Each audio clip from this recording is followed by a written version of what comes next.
What's going on, all you outdoor enthusiasts? I'm Hunter, And I'm Hunter. and this is the H&H Awakening podcast, coming back to you with episode number seven. Seven. Yeah. Hell yeah. Episode number 7. Heck yeah. Picking back up, we had a hell of a weekend. Spent some time at the range out in Gatesville, Texas, shooting out to, what was it, like 1,000 yards? We didn't get to 1,000. I think the farthest we went was like 800 something. 850, I think, is what I was going for, Yeah. but I wasn't hitting. But 717, I was hitting pretty consistently. Yeah, so. 717 was where I last hit consistently. I bounced around 8 something, but I never hit. But that was the first time ever shooting out that far, which was amazing, which plays into today's episode, which is going to be shot placement. This will be part 1 of 2-part episode. Today we're going to just kind of go over our opinions of what the importance of shot placement is, and then move on. And then next episode, part 2, we'll be reviewing some videos. We're not trying to call anyone out, not trying to say, this guy sucks, whatever, just kind of going over videos of people hunting and everything, shooting. It's a learning experience. Yeah, just kind of giving what our opinions are on our shot placement, getting your KD ratio up better, which I wouldn't really say KD. I guess your shot KH ratio, kill to hunt ratio. Yeah, or something like that, Call of Duty terms. Before we jump into it, though, I guess we can go over, like we've been doing, anything new to us. As far as new, me and Hunter got to try out some fun toys this past weekend. Didn't get any footage of it. We got so overwhelmed with excitement. Because we found a range that's pretty cool. Yeah. And, we'll have plans coming up next few weeks of re-recording footage out there for that.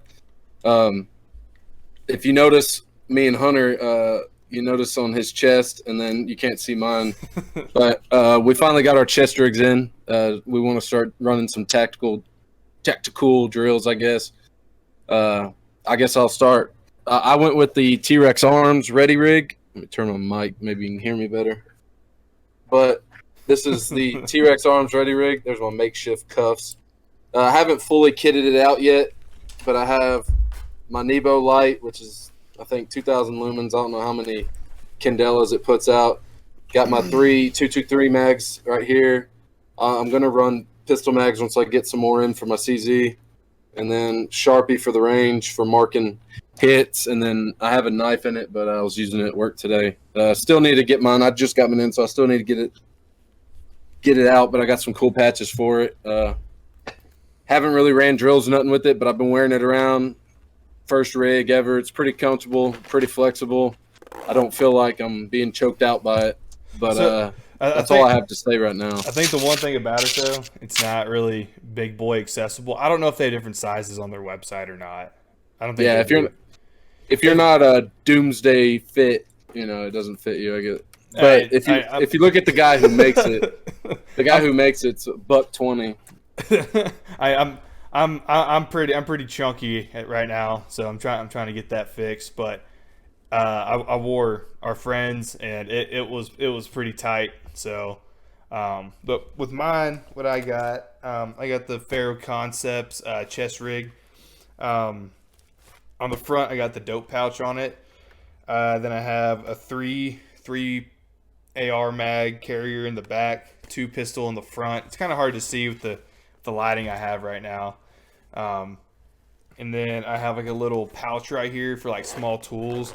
Right now, all I have in it is my Leatherman, so they're come in handy. I might end up throwing some hex stuff and screwdrivers, like small things. So because I feel like we all kind of needed something like that this weekend at the range, but none of us had anything. So I honestly may carry a socket too, because some of the mounts that we have, they have like the either 1/2 inch or 3/8 Allen key or whatever. No, like an actual socket. Oh, socket. I was thinking, yeah, that'd be handy. Yeah. What's kind of cool about this though is that it is very flexible in what you can do with it. So what I do like about this compared to the T-Rex Arms though, this is significantly easier to put on than the T-Rex. Like you kind of have to jungle your way through the T-Rex one. Yeah. But this one is literally just 3 belt clips. So there's two right here that go along the back. So you just unclip those, and then there's one down here at the bottom. You just do one of those, and then you take it off. So Sweet. yeah. Heck yeah.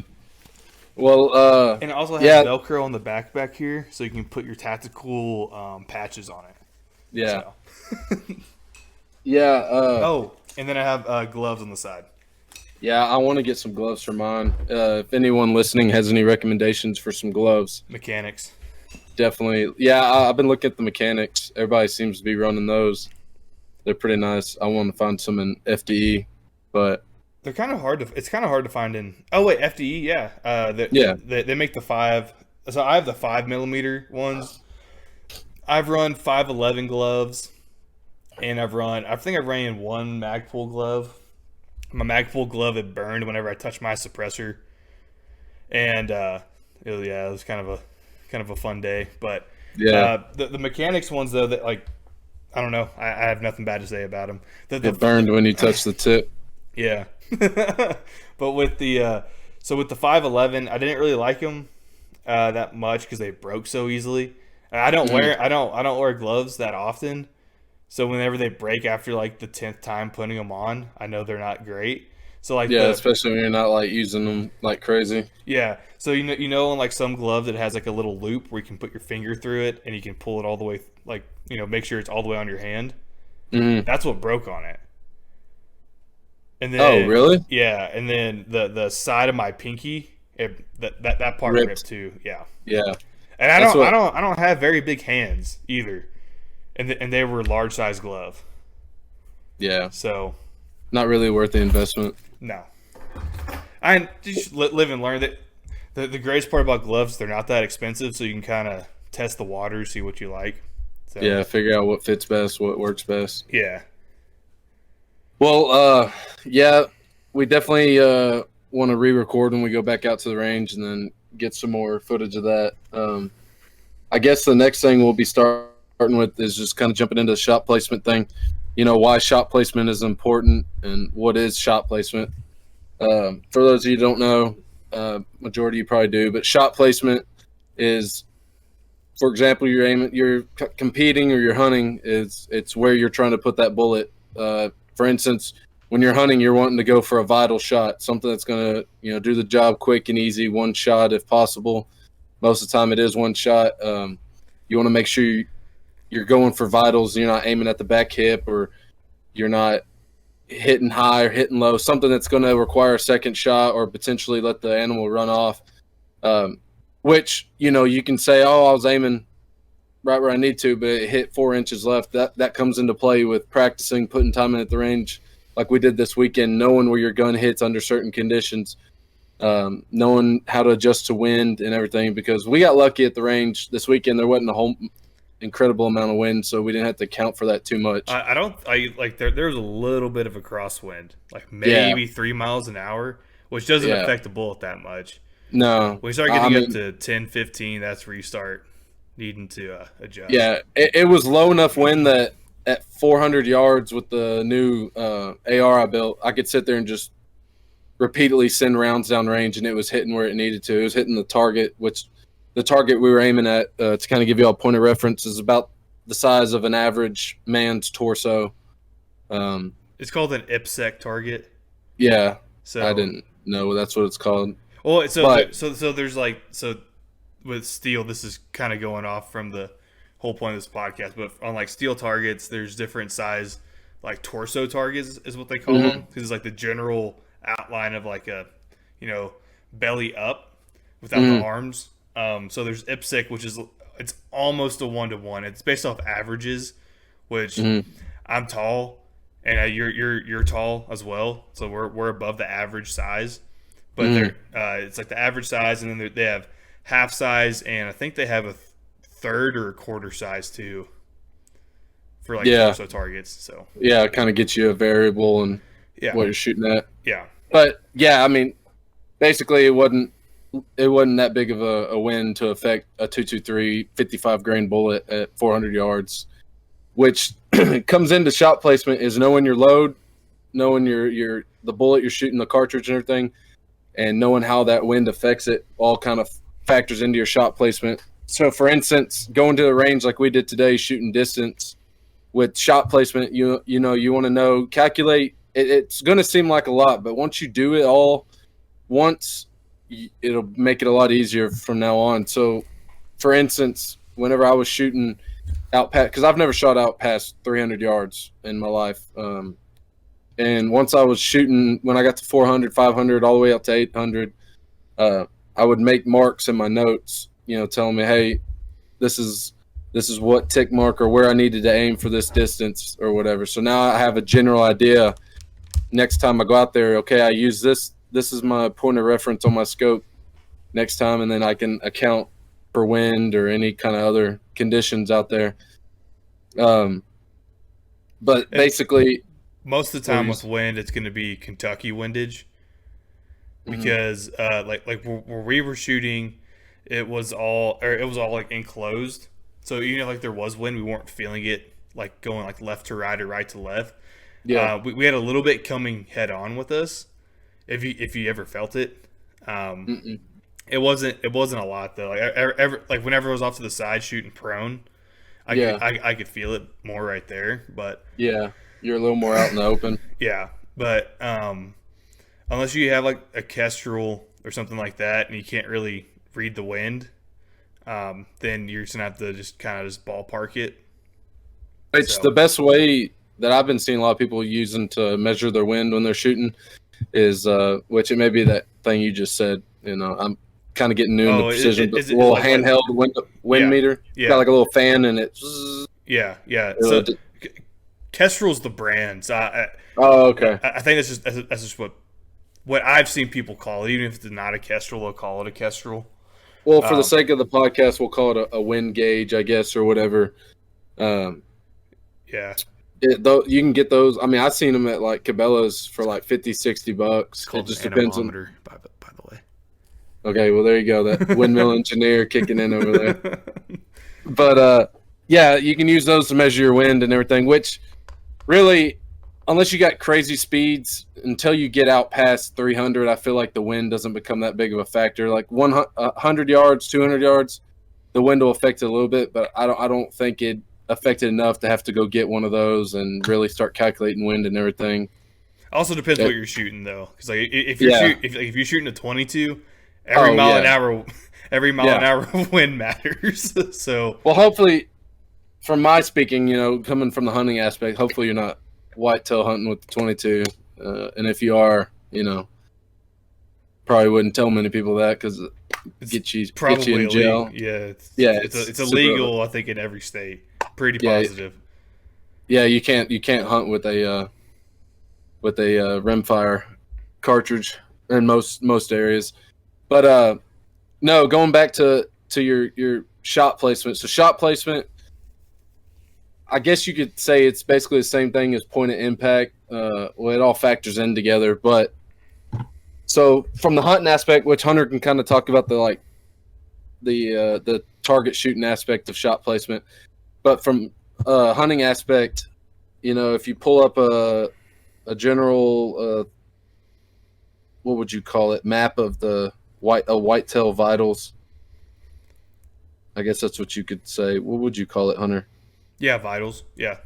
Well, I know, but like map of it, I don't know what you call it. Oh, it's like a profile of it or something. Yeah. I'll throw up a picture in the edit, so people can catch on if they're watching it on YouTube.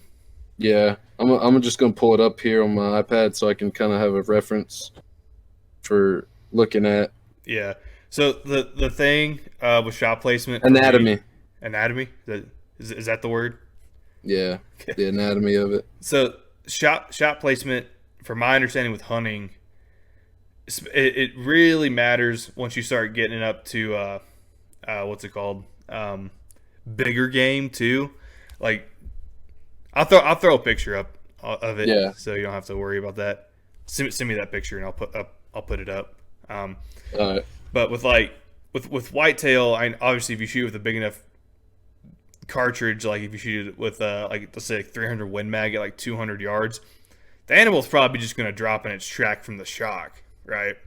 Yeah. But when you're shooting with like a 22 250 or 243 or 270, like probably like the more common hunting calibers right now, like more traditional style, small, or I'll say medium game.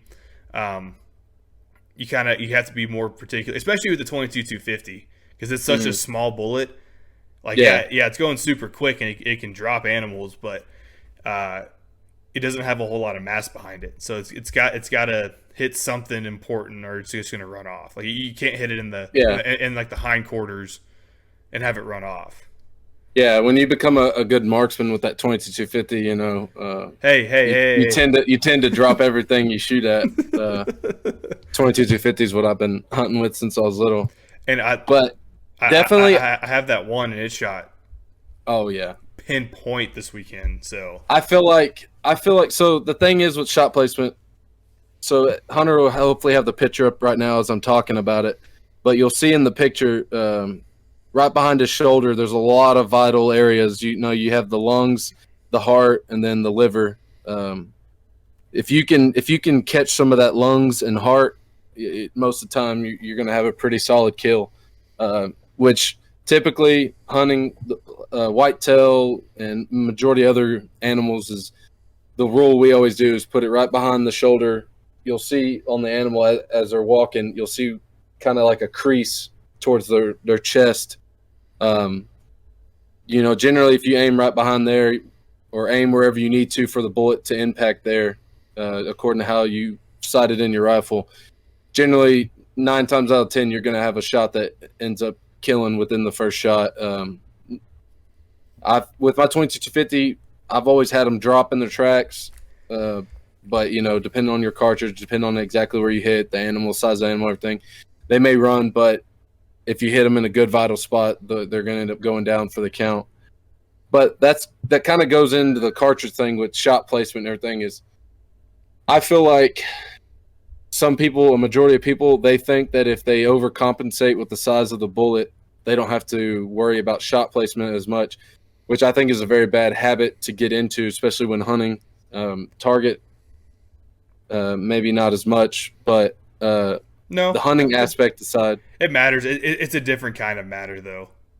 yeah. Well, like If it as far makes as sense. hunting, which is why like I'm gonna let you talk about the target thing because that's beyond my reach. But in hunting, I feel like a bad thing that a lot of people are getting on, and I may be totally wrong about this, but this is just from my experience. What I hear is I feel like you have a lot of these deer hunters out here where they're like 308's the best thing for deer hunting. It's got a lot of lead behind it and everything. I understand that point, but the thing that you don't hear anybody talking about is shot placement. Because with 22-250, which is what I've hunted with for years, it's a very small bullet, and In, I'm mo- still doing the job. in most cases, it's like the smallest cartridge you can Hunt legally with, shoot a deer with. Yeah, or just yeah. hunt with. So But that's the thing is and I'm not trying to get on a soapbox and say I'm a badass shooter, but I've done the job over and over again with the 22-250, where I've seen people with a 308 or a 270 fail to do the job, and it wasn't anything because of the cartridge; it was because of shot placement. And that's the biggest thing is I feel like there's so many people out here trying to compensate with the size of the bullet and not worry about their shot placement. And if you do the shot placement part correctly with the 270 308, yes, it's definitely going to do the job better than it's going to tear up a lot more than a 22 250 would or 223. But I think before you worry about the bullet size and grain and everything on a bullet, you need to worry about, can you even put the bullet where it needs to consistently over and over again in different conditions. And once you get to where you can put that bullet in a dime sized hole over and over again, then you can worry about, okay, well, I'm putting the bullet where it needs to go, but it's still not doing the job. Then you start thinking, okay, well, maybe it's due to the size of the bullet I'm using, because if you're hunting elk up in the mountains with a 22-250 and you're putting the bullet where it needs to go, it's not going to drop the animal. yeah, no. Well, I'm saying, you may start seeing like if you're using like say a 22-250, which I don't see why many people would on an elk, but that's when you would start worrying about the size of your load, the grain, what cartridge you're using, and everything. But for whitetail hunting and other small animals, I think you really need to focus more on your shot placement, because majority of your whitetail can be taken down with just about anything, as long as you're pulling off good shots, which would kind of go into target side of shooting. What were you talking about when you were saying it does matter the size of the load? Oh, so it depends. So if you're just gonna go to the range and just plink and shoot paper, shoot steel, it doesn't really matter as much. Especially like kind of like where we were this past weekend. Like you're really just there just to have like a fun time, kind of learn your gun more. But when it comes to competition, that's really where it's gonna matter, because even like the little friendly competitions that we have, it comes down to a tenth of a second in some cases, and if you miss a shot, then you need to come back. So, in the competition world, I'll go with like pistols, for example. Like there's some pistols that come with like the adjustable rear sight. I would try and steer away from messing with the sight as much as possible. Like basically the way it comes from the factory, just leave it, because I had a thing whenever I was first getting into the competition world. I had a Glock 34 and it had the adjustable sights on it, and I couldn't figure out the sights to save my life, so I put it back to where it was at the factory, like where it came from the factory, and kind of just went from there. But with like when you get into like PRS or let's say like longer range shooting competitions, even 3-gun in some cases, you might. So the thing with competition, you most of the time you can you have enough time to get a follow-up shot off. And hunting, you won't. Like once you shoot, the animal's gone, unless you're going to shoot on the run, which I don't think is a smart idea, in my opinion. Unless you're really good at shooting and you know where that bullet, like as a deer's running by and your scope is waiting for the deer to cross, unless you know exactly where to pull the trigger, I don't recommend doing that. Deer, it's a little harder to get on the run shots just because how fast they run. Pigs definitely have a lot better pigs chance. You can do it. Coyotes, no. Yeah, no, coyotes are quick. Yeah, the mofos are gone. And they turn on a dime. But with like, so it depends on the competition world that you're going to be in. So if you're like in PRS, for example, I've done like a little bit of research into it just because like that's something that interests me. In some cases, you're limited. Like in some stages, you're limited to the amount of shots you can take. So you may have 8 targets and 8 shots. But and I know I don't really know how popular of a competition this is, but I saw it on YouTube a couple years ago. It's called the King of 2 Mile, and they go out in the mountains in New Mexico and they shoot out the very, very far distances with like these custom guns. But they have like a time limit instead of there being time. So they have 5 minutes to shoot 5 shots at one target. It's like, I don't know, 2,500 meters away, 2,500 yards away, which is a very far shot. But they take their time, and because they have the time to do it, if that makes sense.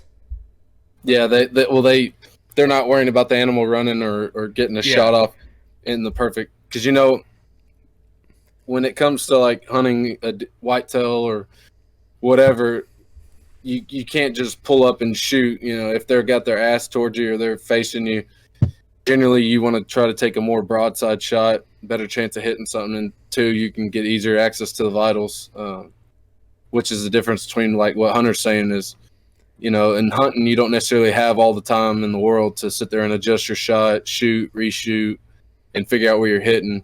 But it also depends where you're hunting though too, because like if you're in like East Texas where it's all wooded and stuff, you may not even have a shot.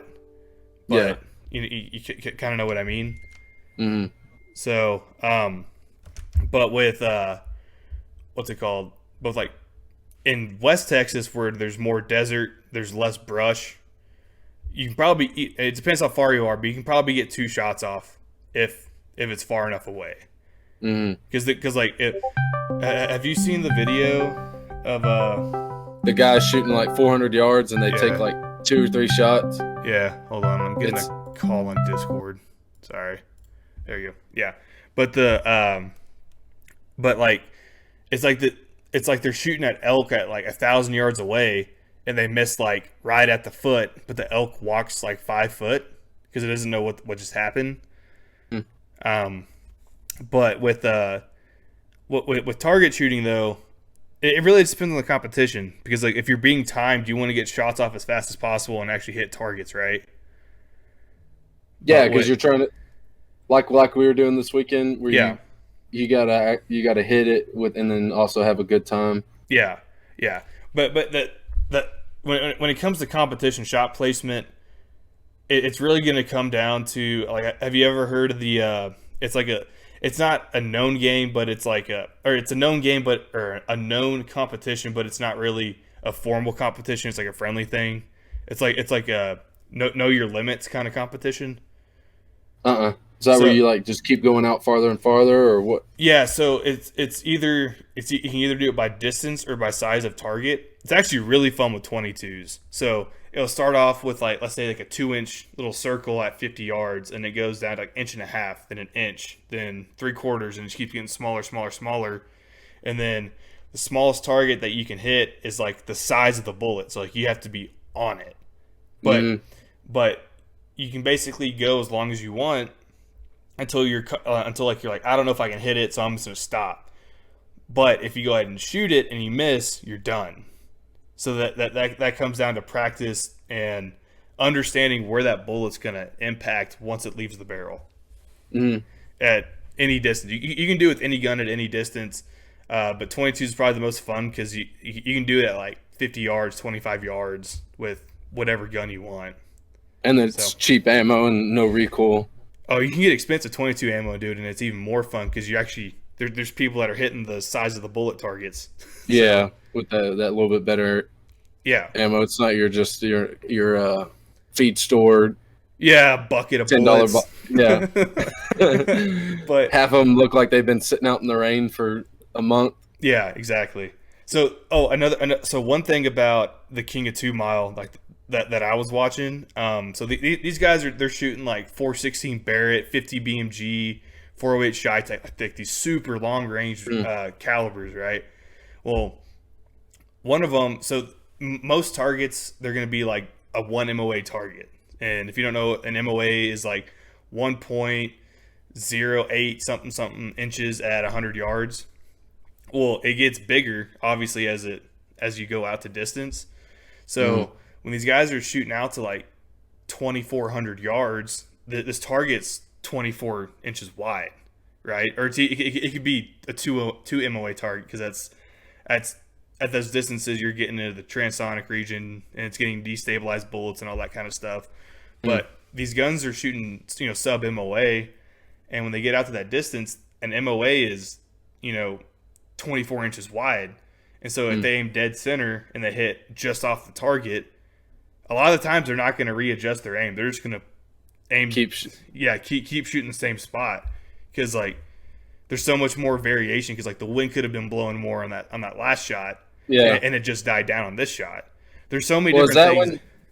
Is that when you start calculating the what's it called? Coriolis effect. Yeah, right? Take the rotation of the earth and everything. Yeah. So it depends which way you're shooting too. So if you're shooting like east to west, your bullets are going to hit lower or higher. But if you shoot north to south, that's when they start veering left or right. It really depends on which way. I don't remember the north to south one, but I know the east to west one. So yeah, that's the kind of stuff I really want to get into. But so with like the distances that we shoot, like 800, 900, 1,000 yards, you really won't you won't see it that often. I mean, you definitely can. Depends on the caliber you're shooting, but it's all about how long the bullet's up in the air. If that makes sense. So with like 22s, it may take it 2 seconds for that bullet to hit at 400 yards. So at that point, you might have to take into account that. But with like 5.56, it takes it less than half a second to get out to 400. You're not really going to have to worry about it. I would worry about more elevation and windage at that point. Yeah, that 6.5 really impressed me. You know, I talked before how I didn't want to jump on the bandwagon of 6.5, and then I ended up getting one and bust a few coyotes. That 6.5 definitely impressed me when we started getting out there to like 700, 600 yards, which I know is not even close to the max capabilities of that cartridge, supposedly. But Probably about 1,000 is like the limit that I would go. you think so? That one guy next to us said that he's taking his out to like 1,200. Well, you definitely can, but so you can get like apps on your phone and stuff Mm-hmm. to figure out like all like the math behind it. Uh, I use Ballistic AE, and it's just like a ballistic calculator on your phone, so it tells you drop. If you detect some sort of wind, you can put that in there, and it throws it in there. And it's not 100% accurate, so take that into account. It's Get you a ballpark. It gets you a ballpark. So like this weekend when we were shooting, it was telling me when I was shooting my 6.8 SPC out to like 700, it told me like 24 MOA or something like that. So I brought it up to 24, and it ended up going long. So I backed it off at like just 1 MOA, and I was hitting the target, just over and over again. So I know, but now I have that that information in my head that I can just go to that point and I know where it's gonna roughly hit. I couldn't see where I was hitting on the target, but I saw the splash and I could hear it. So yeah, which when you get out to those distances, I mean, you can definitely get to where you're putting it in like a baseball size hole at like 800 yards, 700 yards. But just starting out, I was just happy to be hitting the torso size. What did you call it? The IPSEC targets. IPSEC, yeah. Yeah. I felt like my groupings were pretty good at like 400 with the 223 because I was seeing the splash coming from roughly the same general area. But definitely next time we go out there, I want to put up some sort of target to where we can verify where we're actually hitting on it. Yeah. Because I know we were able to hit the target, all of us definitely over and over again. But I want to see like how tight of groupings we can get now. Well, some of us. Some of us. We had a couple friends with us, and they were having a rough time. So they were still sighting in a lot of their stuff too. But see, I think one thing, I think they were hitting steel, but because we were so close, we couldn't hear the report from the steel. Yeah, but it's because we were also all shooting at once. Yeah, it was multiple guns going off at once. So like, if I shot and I didn't know if I hit the target or not, and the person next to me shot, I could have missed the sound of the steel coming back. Yeah. So, which the good thing is with the two calibers I was shooting and the setup I have for those, the recoil was minimal to where I could verify my shot as I shot, so I could see it hit, and that's what helped with our setups because you have that 2250 that's pretty heavy, so you could easily see. Oh, dude, it was no recoil. Like I shot, you could sit there and watch your shot hit. Like it shot. So I think I only shot it out to 650. I think. Because I think I tried shooting out to 7, but I didn't. We couldn't see where I was hitting, so I wasn't even worried about it at that point because I was just excited I could shoot it out to that distance. Yeah. And it's such a small bullet. I don't think it was making enough noise if I was hitting it. You know what I mean? So, but I think next time we go, we need to bring a good spotting scope, and then I actually have somebody spotting it. Yeah, so we can. Not just everybody kind of guessing. You hit low.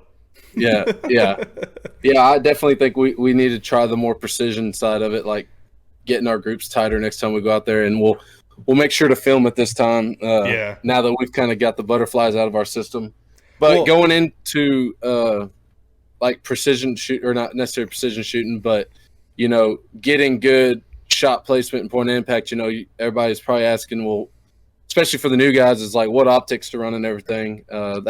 Optics can be a very overwhelming field of the firearm to get into, because there's many optics out there. Like for instance, the 223 I was shooting. So I'm new to LPVOs, which correct me if I'm wrong, is low power variable optic, correct? Yeah. So, which means it goes from 1 to 6, 1 to 8. I think they have some 1 to 10 LPVOs. I'm not sure. Yeah, they do. Yeah, they do. That's kind of the new fad coming out right now is 1-10. Really? Yeah. So Vortex and Loophole both make one. I don't know if Night Force and EOTech have gotten into that ballpark just quite yet. But I know they both make almost every major optics company makes a 1-8 or a 1-6. So like when it comes into shooting long range or hunting and everything, I've always been more of your typical 4-16 or whatever power scopes, your higher power scopes. You know, I never thought I could take an LPVO and shoot out the distance. But for like someone getting into it, so like I've talked about before, I don't like spending a whole lot of money on my AR or putting expensive equipment on there. But this 223 build that I shot, I have the Firefield. Shoot, I don't remember which one it is. It's Firefield. I think it's called the Strike Max or something. But it's an LPVO 1-6 power. And it's a 1-6 by 24. So it's got the 24 millimeter objective on the front side of it. But shooting something like that, you know, I mainly bought it for a shit hit the fan setup or something I can quickly throw up and shoot. Like if I want to get into competition, which me and Hunter talked about, but going out there really made me feel more confident about the LPVOs because 200 yards, which after shooting out there, 200 yards feels like nothing now. It feels like throwing a baseball back and forth with my dad in the yard. That was the shortest distance too. Yeah, that was the shortest distance. That range was 200. It was 211 yards to be exact. But with the LPVO, which is second focal plane, which we've gotten into before, but going on full power, which is 6 power, I could sit there and easily hit a. I want to say, what do you think that gong was at 211? Like 6-inch gong? You talking about like the third berm? No, the very first berm, the 211 yard one, the one that had that little bitty gong sitting in the dirt. They had a gong in the dirt. Yeah, that little piece of metal that we could. You shot at it multiple times. Oh, it was on the left side. Steel plate. Yeah. Oh, I thought that was just a small IPSC target. No, it was like a little steel circle. Oh, then 6 inches. Yeah, maybe smaller. I don't know. I wasn't really paying attention to the size of it. So, but something like that, I could easily hit with the LPVO repeatedly over and over again. Which that's more like going to be my hog hunting setup too. But going with the LPVO, I definitely feel confident. Which goes back into what I'm saying about spend time with your equipment, practice with it, and learn where you're hitting. But something like that, I shot out to. The farthest I shot out there with that, of course, it's 223, was 407 yards, and I could repeatedly hit at 407 yards with that optic. And that's the thing that I was kind of talking about is, there's many different optics out there for different uses. I wouldn't necessarily recommend one of those for deer hunting. You could definitely do it, but just kind of learning your things. But just going to show that you can take an LPVO like 1-6 power and you can hit out to 400 yards. You don't necessarily need a big fancy $800 scope to hit out there that far. I mean, yes, when you go those more expensive, higher dollar, high quality scopes, you can definitely get tighter groupings and everything. It makes it easier. Oh, it makes it easier. Like my bolt gun that I was using out there, the 6.5, I have the Vortex Viper HST, which is I think 4-16 power, or is it 18? I can't remember. But that one all day I could easily put in tight groupings because I can zoom in, I can see my holds better and everything. But your optic definitely matters when it comes to shot placement. I wouldn't go and buy one of those optics they just got freely sitting on the shelf at Walmart. Yes, you could probably definitely hit something with it. We saw a guy at the range who had one of like the like $50-$60 scopes. It may have been a little more than that, but it was an Amazon special, I think is what he called it. So. Yeah, you can definitely hit your targets with it, but when it comes going out those longer distant ranges, like we saw with him, he started to struggle just because, one, the magnification, and two, just the quality of the scope will affect, how well your what do you call it? Your sight in or range or whatever will hold up to. But it also comes down to experience, though, too. Yeah, I don't think he's ever shot out to that distance. So, But But with my 308, I didn't bring it out on this trip, but I've shot it out to 600 yards with a straight duplex sight, like it was just a straight lines. yeah, I've shot it out to 600 yards. yeah, So, but that's only because like I understood. you spent time with that. Yeah, I spent way too much time with that gun. I think I've shot like 800 rounds through it. Very very expensive, but I just understand exactly where it's going. So, But going into like more of what can affect your shot placement too is your trigger pull. One, so when you're practicing at the range, you want to practice on that slow squeeze, which will go. Let's verify this is empty. Everybody sees that it's empty, no mag in there. So is it empty? I didn't see it. I'm just fucking with you. okay, it's empty. So you'll see some people that like when they try to shoot fast, they'll do this slap. They're trying to slap the trigger, but when you're going into your precision, you want to make sure you're not getting, you don't want to have you over pull on your trigger. You don't want to have just barely any on there. I generally go for about the first bend of the knuckle, just right there in that little spot. I kind of have like a memory worn out spot on it. I go for the meat of the finger, like you're smack in the middle of the meat of the finger. But you want to slowly pull through that trigger.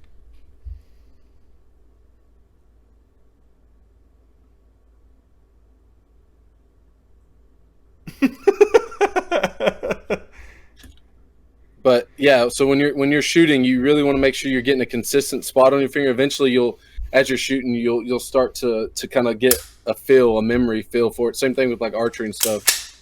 But you want to sit there and slowly pull, and then it'll go off. You want it to almost surprise you. You don't want to, especially when you're learning it. Yeah. Once you start understanding, because each gun's different, each trigger's different. Like even from the same company, the trigger can act different, if that makes sense. Mm-hmm. Glock is a good example. We've talked about them before, about how their triggers are all different with every single one. Mm-hmm. It's the same thing with rifles, but you don't notice it as much because number one, you're focusing on something else besides a gross trigger pull. Yeah. But like so I run CMC triggers out of everything that I own, just about. Mm-hmm. No, probably everything that I own except for a couple ARs. They just have mil-spec triggers in them. Mm-hmm. I think I have 2 3.5 pounds and 1 2.5 pound. The 2.5 pound in some cases actually feels heavier, but I think it's just a malfunction of myself. I haven't really messed with that trigger that much until more recently. But the 3.5 pound trigger with a flat face, really nice. But you can get into but they're all different, and they all even the 2 3.5 pound triggers, they don't shoot the same. Like they shoot like there's a little bit more take up in one of them, but the release is shorter. I don't know. It's really really it's odd. It's like defects. Yeah. It's not. I don't want to say defects, and I don't want to say it's a quality control issue. They're not all made equal. Yeah, like that, because you have to completely replicate it, and that even comes down to spring tension, which is really hard to do. So, my dad's actually about to send his CMC trigger back. He hates it. This is the first one he's ever had. So mine is very crisp. It's no take up. You put your finger on there, boom, it goes off. His, I even tried it. It doesn't do it every time, but every now and then you'll go to pull it, and then it'll just slip like it had like a real long wall, and then it'll go off. Did you get a 2-stage by accident? No, it's a 1-stage, 2.5 pound trigger, flat face CMC. Okay, I think my 2.5 pound does that too, because like it's not like, so with the single stage you just feel the wall and you shoot it. Mm-hmm. So my 2.5 pound, it moves a little bit in the trigger. Yeah, that's what his does. So I think that might be what it is. I don't know. I don't know why mine does it, but I don't mind it. I don't want to change it. So yeah, I run CMC in all my ARs and taught my dad to get it, but I guess he kind of got one that was a little different, and now he absolutely hates them. He's going to go with Geisley or something else. So I like Geisley triggers. They're just they're kind of expensive for what they are. Yeah. And they're not drop-in triggers. I like drop-in triggers. Yeah. Because you just plop it in there and call it good. put 2 screws and you're done. Yeah. But yeah. So going into next episode, we're gonna start reviewing videos and everything. This is, since it's gonna be kind of 2 part. The links are gonna be a little different. This one may be a little shorter, but so coming into the next video, what we're wanting to do is we're gonna have some reviews of, you know, people hunting or target shooting, kind of going over, okay, this guy pulled this shot, this was this point of impact, and, you know, the animal ran off or the animal dropped. Why did it do this? What kind of, we're gonna look at the caliber he's using, what load, if they provide that information, and everything. And this isn't to dog on anybody. No. This is just simply for everybody to learn from each other and just kind of just review, basically, because, you know, there's videos out there, guys, talking about like 6.5, for instance. I've seen videos of guys like, oh, 6.5 sucks, whatever, blah blah, and then I watch the video and the dude's hitting them almost in the hip, you know, because of the shot he pulled, and it goes more into just the load of the gun. It goes, I mean, not every gun's built the same either. You know, you may just have a bad gun that it's supposed to be free floating, but it's not in there. You know, there's many factors that goes into how consistent your shots are. But that'll be kind of what part 2 will be about, is just reviewing some videos, going over with it. So if you have any that y'all want us to watch, feel free to send them in and we can review them. Kind of going over good shot placement videos, bad shot placement videos, and then just all the different factors. You know, we're going to try to review videos not just from Texas, but from other states, so we can kind of get different factors of the environment, you know, whether it's snowing, raining, real windy, or they have no wind because they're up in the trees, all kinds of different things. It's just going to be medium and large game. It's not going to be birds. Is that's a totally different kind of hunting. Mm-hmm. Because you're going to shoot them, like, in most cases, like dove, you'll be shooting them 25, maybe 50 at the longest. Mm-hmm. Maybe. And that's a hard maybe. Yeah, you're not going to be pulling a 100-yard shot most of the time on a dove. On a dove. But yeah, that'll be kind of what we're looking forward to in the next episode. Just kind of jumping into all that. That's why we're kind of splitting up 2 parts, just because that part's going to take a little more time to edit, and then also just we want to really review and jump into that. This is kind of the intro episode to that part 2. Yeah. But and then we'll also kind of have some of our setups that we can go into more detail of, and have some footage of us shooting, hopefully, too, for that. In the next couple weeks. Yeah. So, but and then some other news for our channel. At least we started our Instagram channel or Instagram page. So we'll throw links in there. I don't know if Spotify has access to links, but what is the page called? I don't even remember. The Instagram page? Yeah. H&H Awakening. Oh, is that really all it is? Yeah. Oh, okay. Yeah, H&H Awakening. I'm trying to keep everything roughly the same so it's easier to find. Okay. Oh, yeah, it's just H Awakening. Yeah. Yeah. Yeah, so we'll throw a link in on YouTube. We'll try and figure out how to do that on Spotify and Apple Music. So, but yeah. Definitely got more things coming. Been busy, real busy with all that. And so, yeah, if you wanna keep more in touch, kind of what all's going on, seeing builds that we're doing. We're gonna have gun builds on there, all that kind of stuff. Definitely hit us up on Instagram, follow us. That's where you can also kind of get more one-on-one interactions if you want to DM us and ask us questions, or like, for instance, for the next episode, if you want to send us in a video or something, get in contact with us. It'll all be there on H&H Awakening on Instagram. And it's just H Awakening, not H&H. Yeah, H Awakening on there. You'll see our logo and everything. We have 2 posts up there already, so if y'all want to go check that out and see what it's all about. Yeah, and then also we can probably post like stories and stuff of like things that we're gonna be doing. It's like if we have like a bigger video coming up soon, like a range day video or a hunt. Like we'll have like a sneak peek of it or something like that. Yeah. So. Yes, sir. Well, all right, guys. Stay tuned for this upcoming episode, and until then, stay safe, stay active, and enjoy the outdoors.